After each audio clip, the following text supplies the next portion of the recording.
are here with Miss Angela Hunt. Oh my gosh, music superstar extraordinaire. Wow. Wow. Wow. Exactly. So take us back to the beginning of your career and tell everyone how you got started and how'd you get your foot in the door. I just went to anybody and any producer I knew in Brooklyn who would let me come in their basement and like just bang on their table and rap, sing, do whatever. I got my start by just like, I was doing hooks. I did like a lot of rap hooks. I sang on a lot of hooks. That was like a big thing in the 90s. Tell us a hook. Tell us some of the hooks you were on. Oh my God, it's been so long. What? I know I can. Oh, I know I can be what I want to be. Oh, that's if I work off it, yes. That was probably like one of my favorites. I did not know that. People think it's kids, but it's not. It's I thought it was kids. Yeah, it's me actually. Oh wow. Yeah. I did like stuff like the beat nuts, and I did like a lot of session work.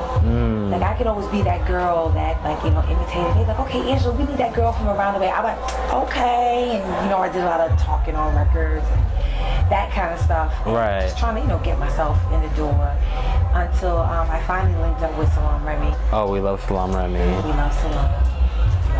Shout out to Salam Remy, y'all. Yeah, shout out to the man that definitely put me in the studio and taught me a thing or two. Would you credit him as one of your big people who push you forward as a mentor almost? Yes, he is definitely. I would say, you know, he took me in and he was like, look, you know, you're good, but I'm gonna help you get better. And he definitely gave me, I think, the ear that I have today, and the way I write, and the way I sing, and the way I listen to music, and the way I approach music. You know, my work ethic. I think all came from him. So, you know, the series is called The Kraft. Okay. And your craft is songwriting. Yes. Tell us, what's that process like? How does one, a master songwriter such as yourself, how does that process go? I'm very simple, because I can write anywhere. Some people need to go places, some people need to be in camp, some people need to, you know, zone out the world. I mean, it could be loud with music playing, and I could be in the middle of the club, and I'm like, So I'm easy like that. I mean, I think I've been blessed to just, it's something I think I've been gifted by, definitely a higher power, because sometimes I don't know where it comes from. And it can come anywhere, anytime, subway, walking down the street, you know, in the shower. I'll hear a song anywhere. It doesn't matter. Wow. So if you do, like, if a song comes to you, like just pen and paper? No. Generally, I just go in the booth and lay it down. Oh, wow. Sometimes, very rarely is it pen and paper, but you know, it's not that I'm different than anybody else and I can just go in the booth and freestyle. I think over years of doing this for a long period of time, you get to know yourself and know your voice, and you know what you want to do. And I know that my first thought is my most honest thought. So generally when I go in the booth and then just like boom, lay down, that's always a take. Everybody's like, oh, we gonna do it over? And I'm like, yeah, we'll do it over. And then we'll go to do it over, and it never sounds like that first honest thought. But it took years, kiddies. It's not something that you just can do, just go in the booth. You know, explain to the kids, for those who don't know, what is the recording process like? Because people really don't know. They see it on TV, reality TV, right, and whatnot, but they really don't know the ins and outs of how a record comes together. A record can come together many different ways. You don't always have to be in the same room. You could have the beat first, and then you hear the beat, you're like, yo, I really like this record, I'm hearing something to it, and put it down. Or you can organically be with musicians in the room, and someone starts strumming, or someone starts playing on the piano, and then you can start like that. Or you could have nothing. Nothing. Absolutely nothing. You know, I've been through every different scenario. So people kind of generally laugh at me and they say, well, don't you need more music? I'm like, no, if it sounds good, it's good.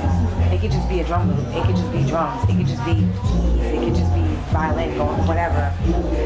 I'll be able to write to it. So this new project you just put out, oh my gosh, I was listening to it yesterday on my way here.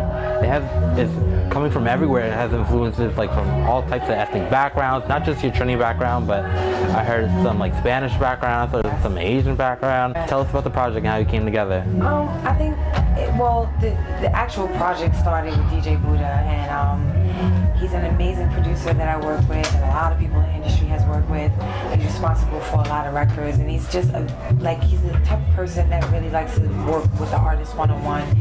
And he was like, I think you got something. I think you might be not one of the first, but one of the first in a long time to be a genreless artist. And that shows in the project too. Well, a song is a song. If it feels good, you just do it. When people go, oh, she did a country song, that's great. It's like, well, it was just a song. Right. And I think that's what we went for. We just did whatever felt good. I mean, you know, he's Dominican. You know, I'm American Trinidadian. You know, we have a lot of Haitian friends. You know, we have French friends. You know, we have a mixture. So you pulled it all in from all the cultures, all your friends. I'm used to being around all types of musicians. You know, Brazilian, you know, musicians, and Buddha having the Dominican background. A lot of that comes through the music. You know, he's taught me. He's opened me up to so many new artists. You know, in the Latin world, he's not just one type of Latin music he does. He knows all types of Latin music, and he's opened my mind up to so many different things, and that came into the music as well. You know, Jerry Wonder, he comes in with the zouk and the, you know. Yeah, we saw Jerry back then. Yeah, the Haitian influences, which is amazing. You know, we gotta have our country, Trinidad in the place. That's so good. Calypso and is amazing. You had a moment last year where, for Party Down. Oh my God, which was my jam. Thank you. Tell me about having that at Carnival, which is such a big thing in Trinidad, and what was that experience like? It was an eye-opening experience. It was a challenging experience because what people don't realize, soca artists are some of the hardest working artists in this industry. Yeah, trust me, I've seen. And I think a lot of people don't realize that. So to come into that industry, yeah, whoever thought that was going to happen. I never thought that, you know, it's not a straight-on soca song. It's kind of like infused. And, you know, our people kind of like their music, give it to them. They want the soca, they want it hard, they want it, you know, they want it straight up. But they were ready. I think they were ready to be open. And it was received as such. And it was received well, yeah. I'm really, really grateful for that. I'm truly grateful. And then we came back this year in 2016 with Mon Bon Ami. Yes. And I think it was a surprise for them because they thought, yeah, she's going to come back running across the stage. And I was like, no, let me give y'all something different. I just do what God tells me to do, you know. I don't know if, you know, without being too heavily spiritual, I just do what I feel. Yeah. And that just felt good. Okay. And then we just went with it, and you know, they received that as well. So. Back to your new project, there was a few very feisty lyrics on that album. Yeah. I'm like, you ain't me, get on the get them. You can never be me. You can never be me. You can never be me. You know I relate to that. I funny you picked that up, but we were just. That was the first thing I picked up. That's for everybody. It's not even so much like it's more like you can never be me. I don't want to be you.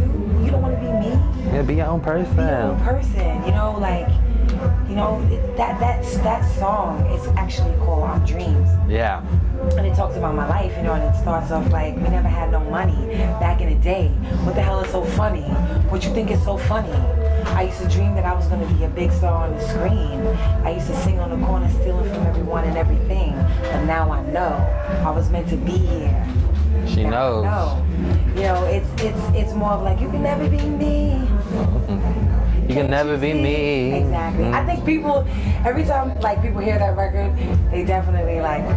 Yeah, I'm like, this is my record. Yeah, they go, I really like that song Dreams. I'm like, it's good because it's supposed to make people feel like there's nothing that they can't do. You know, I don't want to be you, you don't be me. Now, Angela, for the children, for all the up-and-comers, yes. How can they get into this biz? How can they be like you? What do they need to do? Because it's a totally different industry from when you first started. Absolutely. Give some advice to the youngsters. There's one thing I always say, I have no advice to give you. No one gave me any advice. Oh. So you kiddies have to hustle and make mistakes and learn the hard way.